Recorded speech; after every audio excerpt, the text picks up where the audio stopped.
इस वीडियो में previous year questions को डिस्कस करेंगे जो कि वन लाइनर के फॉर्म में होगा। तो चलिए आगे बढ़ते हैं। फर्स्ट क्वेश्चन है, न्यूटन की गति का कौन सा नियम जड़त्व की व्याख्या करता है? तो ये प्रथम नियम है। न्यूटन की गति का जो प्रथम नियम है ये जड़त्व के नियम को व्याख्या करता है। अब जड़त्व के नियम क्या होता है तो इसको देख लेते हैं। तो जड़त्व का नियम कहता है कि कोई भी वस्तु अपनी पूर्वावस्था को बनाए रखना चाहती है जब तक कि कोई उस पर बाहरी बल आरोपित न हो। आगे बढ़ते हैं। किसी वस्तु का जड़त्व किस पर निर्भर करती है? तो उसके द्रव्यमान पर निर्भर करती है। वस्तु का जड़त्व वस्तु के द्रव्यमान पर निर्भर करती है। प्रतिरोध का मात्रक क्या होता है? तो प्रतिरोध का मात्रक ओम होता है। प्रतिरोध का मात्रक ओम होता है और ये ओम का साइन होता है। नॉट का उपयोग किस में होता है? ये नॉट का उपयोग किस में होता है? तो जलयानों की गति मापने में नॉट का उपयोग होता है। शुष्क सेल में जो ऊर्जा संग्रहित होती है किस प्रकार की ऊर्जा होती है? तो शुष्क सेल में जो ऊर्जा संग्रहित होती है वो रासायनिक ऊर्जा के फॉर्म में होती है। किस फॉर्म में होती है? और रासायनिक ऊर्जा। त्वचा की ऊपरी सतह को क्या कहते हैं? तो त्वचा के ऊपरी सतह को एपिडर्मिस कहते हैं। त्वचा के ऊपरी सतह को एपिडर्मिस कहते हैं। पराबैंगनी किरणों को कौन अवशोषित कर लेता है? तो पराबैंगनी किरणों को ओजोन परत अवशोषित कर लेता है। ओजोन का होता है O3 केमिकल नेम। आगे बढ़ते हैं। किसी वस्तु का संवेग किस पर निर्भर करता है? तो उसके द्रव्यमान और वेग पर निर्भर करता है। वस्तु का जो संवेग होता है द्रव्यमान और वेग पर निर्भर करता है। संवेग यानी कि m होता है, मास इंटू वेलोसिटी। आगे देखते हैं। निर्वात में स्वतंत्र रूप से गिरने वाली वस्तुओं का त्वरण कैसी होती है? तो एक समान होती है। निर्वात में अगर दो वस्तुओं को एक साथ गिराया जाए उसका वेट अलग अलग हो तो वे एक समान गति से ही नीचे आएंगे। आगे बढ़ते हैं। रेनकोट किससे बनाए जाते हैं? तो रेनकोट पॉलीकार्बोनेट से बनाए जाते हैं। रेनकोट किससे बनाए जाते हैं? तो पॉलीकार्बोनेट से। दूरबीन का आविष्कार किसने किया? तो गैलीलियो ने किया था। रेशम के कीड़े पालन को क्या कहते हैं? तो सेरीकल्चर कहते हैं। आगे बढ़ते हैं। मानव शरीर का सबसे बड़ा अंग कौन सा है? तो मानव शरीर का सबसे बड़ा अंग त्वचा है। समुद्र जल में सर्वाधिक मात्रा में पाया जाने वाला कौन सा लवण है? तो वह है सोडियम क्लोराइड। सोडियम क्लोराइड को NaCl भी कहते हैं। Na और Cl, सोडियम क्लोराइड। आगे बढ़ते हैं। प्राकृतिक रबर किसका बहुलक होता है? जो प्राकृतिक रबर होता है किसका बहुलक होता है? तो ये आइसोप्रीन का होता है। प्राकृतिक रबर आइसोप्रीन का बहुलक होता है। घी और दूध का पीला रंग किसके कारण होता है? तो घी और दूध का पीला रंग कैरोटीन के कारण होता है। कैरोटीन एक प्रोटीन है। रेडियो सक्रियता की इकाई क्या है? रेडियो सक्रियता की इकाई क्यूरी है। रेडियो सक्रियता की इकाई क्यूरी है। ये रेडियो सक्रियता की खोज मैडम क्यूरी ने किया था तो उन्हीं के सामान पे इसका ये मात्रक क्यूरी रख दिया गया। आगे बढ़ते हैं। हृदय से बाहर जाने वाली नलिकाओं को क्या कहा जाता है? तो धमनी कहा जाता है। हृदय से बाहर जाने वाली को धमनी कहा जाता है और बाहर से जो रक्त को हृदय तक पहुंचाती है उसको सीरा कहा जाता है। उसको सीरा। धमनी में शुद्ध ब्लड प्रवाहित करती है जबकि सीरा में अशुद्ध। आगे देखते हैं। चूहे मारने के लिए किसका उपयोग किया जाता है? तो जिंक फॉस्फाइड का उपयोग किया जाता है। कौन सा बैक्टीरिया जो फलीदार पौधों में नाइट्रोजन स्थापित करता है? तो वो है राइजोबियम। राइजोबियम फलीदार पौधों के जड़ों में पाए जाते हैं जो नाइट्रोजन स्थापित करते हैं।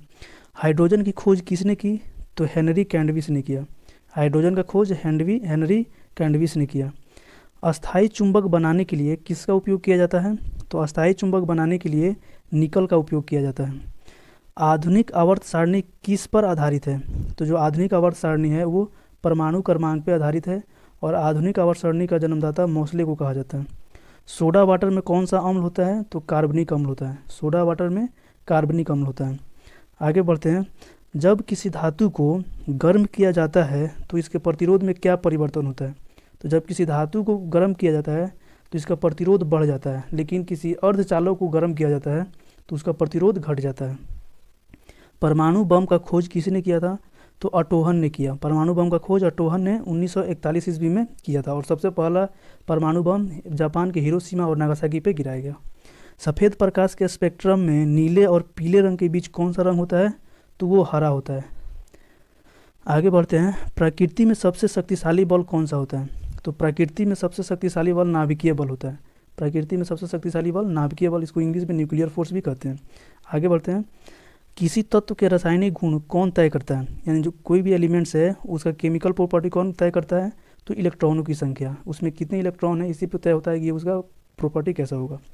विद्युत और चुंबक के बीच लिंक की खोज किसने किया था? यानी विद्युत और चुंबक के बीच में जो संबंध होता है ये किसने खोज किया था? तो माइकल फैराडे ने किया था। माइकल फैराडे ने क्या बताया था कि जब किसी सुचालक से विद्युत धारा प्रवाहित की जाती है तो उसके आसपास मैग्नेटिक फील्ड प्रोड्यूस हो जाते हैं, या फिर किसी चालक को मैग्नेटिक फील्ड में तेज़ी से घुमाया जाएगा तो उस पर करंट प्रवाहित होने लगेगी। आगे बढ़ते हैं। मृगमरीचिका बनाने वाली घटना क्या कारण है, यानी जो मृगमरीचिका होती है इस घटना का क्या कारण है, तो पूर्ण आंतरिक परावर्तन। क्या है? पूर्ण आंतरिक परावर्तन। आगे बढ़ते हैं। मांसपेशियों में कौन सा प्रोटीन पाया जाता है, तो मांसपेशियों में मायोसिन प्रोटीन पाया जाता है। प्रोड्यूसर गैस क्या है, तो producer gas carbon monoxide plus nitrogen oxide का मिश्रण है। प्रकाश फाइबर किस सिद्धांत पर कार्य करता है, तो ये पूर्ण आंतरिक परावर्तन पे ही काम करता है। सूर्य के किस प्रक्रिया द्वारा पृथ्वी पहुंचती है, यानी कि सूर्य की जो किरण है किस प्रक्रिया द्वारा पृथ्वी पहुंचती है, तो विकिरण के द्वारा पहुंचती है। आगे बढ़ते हैं। कार्बन का सर्वाधिक कठोर रूप क्या है, तो हीरा है। कार्बन का सर्वाधिक कठोर रूप हीरा है। पानी में घुली हुई कौन सी गैस है जो उसे क्षारीय बनाती है, तो अमोनिया जो है वो पानी में घुलाने पर उससे क्षारीय बना देती है। हाइड्रोजन कौन सा तरंग है, प्रकाश कौन सा तरंग है, तो विद्युत चुंबकीय तरंग है। प्रकाश विद्युत चुंबकीय तरंग है। सूक्ष्मदर्शी का आविष्कार किसने किया था, तो जेड जॉनसन ने किया था। सूक्ष्मदर्शी का आविष्कार जेड जॉनसन ने किया था। तारों के टिमटिमाने का क्या कारण है, तो वायुमंडलीय अपवर्तन। तारों के टिमटिमाने का कारण वायुमंडलीय अपवर्तन। सुपर कंडक्टर की चालकता कितनी होती है, तो असीमित यानी इन्फिनिटी होती है, अनंत तक होती है। विद्युत चालकता की यूनिट क्या है, तो महो है। विद्युत चालकता की यूनिट महो है। बॉल पेन किस सिद्धांत पे कार्य करता है, तो गुरुत्व बल पे। जो बॉल पेन होता है वो गुरुत्व बल पे के सिद्धांत पे काम करता है।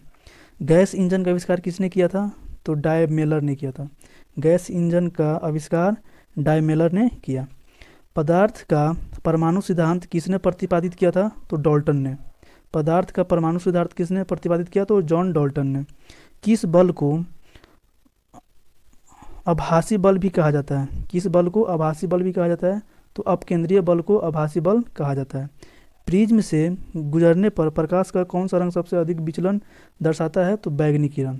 कौन, तो बैगनी किरण। अल्फा बीटा गामा किरणों में किसकी भेदन क्षमता सबसे कम होती है, तो अल्फा की सबसे भेदन क्षमता कम होती है और गामा की सबसे भेदन क्षमता ज़्यादा होती है। ब्लीचिंग पाउडर का रासायनिक नाम क्या है, तो ब्लीचिंग पाउडर का रासायनिक नाम कैल्शियम हाइपोक्लोराइड है, CaOCl2।